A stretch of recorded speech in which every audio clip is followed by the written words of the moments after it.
हजारों दिलों पर राज करने वाले मशहूर सिंगर हनी सिंह के कॉन्सर्ट से जुड़ी एक खबर है।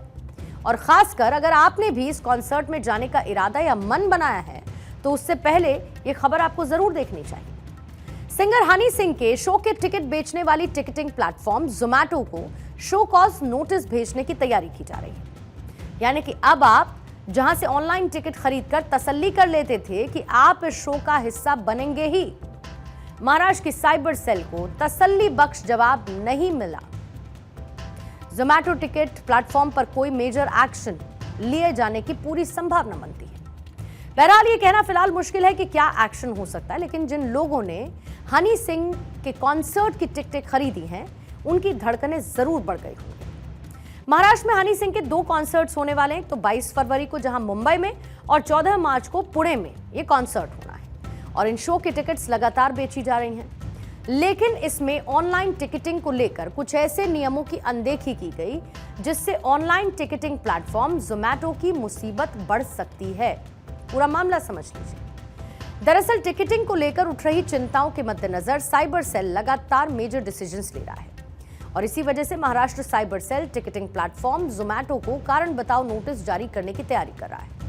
यह फैसला उन आरोपों के बाद लिया गया जिसमें जोमैटो ने खरीदार के नाम को बताए बगैर आने वाले शो यो हनी सिंह कॉन्सर्ट के टिकट बेच दिए, जिसे ऑनलाइन टिकट के नियमों का वायलेशन माना गया है।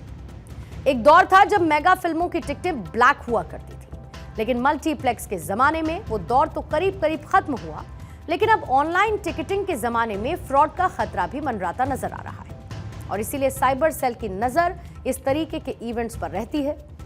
ज्यादा दिन नहीं बीते, आपको याद होगा कोल्डप्ले का कॉन्सर्ट जिसको लेकर धड़ल्ले से टिकट्स बेची गई थी और करोड़ों के फ्रॉड के काला बाजार को आप इस तरीके से समझिए कि ईडी ने कोल्डप्ले और दिलजीत दोसांझ के कॉन्सर्ट के टिकट्स की अवैध बिक्री के सिलसिले में दिल्ली, मुंबई, जयपुर, चंडीगढ़ और बेंगलुरु में रेड की थी।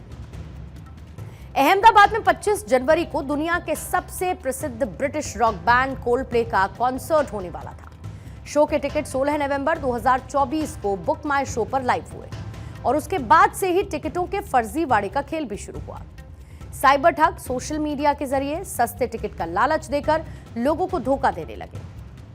अहमदाबाद में एक स्टूडेंट ने सोशल मीडिया के जरिए शो के 6 टिकट 31,000 रुपए में खरीदे, जो बाद में नकली निकले।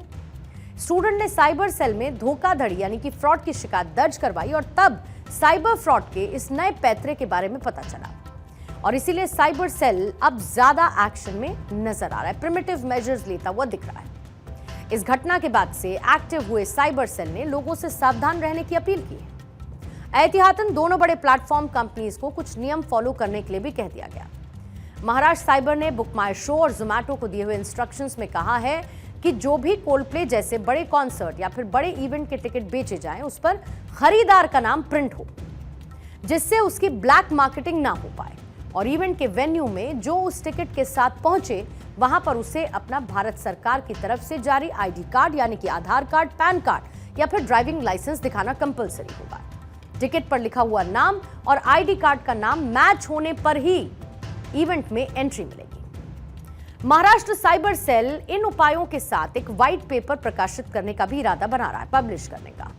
यह दरअसल पेपर टिकटिंग प्लेटफॉर्म ऑपरेटर से मिली हुई जानकारी को रिजर्व करेगा ताकि एक लीगल स्ट्रक्चर को बनाया जा सके, ताकि धीरे धीरे टिकट बिक्री में जो जरूरी टेक्नोलॉजिकल एडजस्टमेंट्स हैं उनको इंक्लूड किया जा सके। दरअसल साइबर सेल की तरफ से इस पूरी कवायद के पीछे का मकसद है टिकट बिक्री में ट्रांसपेरेंसी को बढ़ाना और जो कॉन्सर्ट इंडस्ट्री है उसमें काला बाजारी पर रोक लगाना।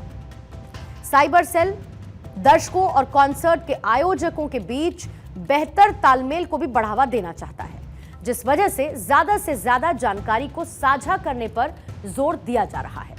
लेकिन हनी सिंह के शो के मामले में बेसिक नॉर्म्स के ना फॉलो करने के आरोप में अब महाराष्ट्र साइबर सेल के नोटिस का सामना जोमैटो टिकटिंग प्लेटफॉर्म को करना पड़ सकता है।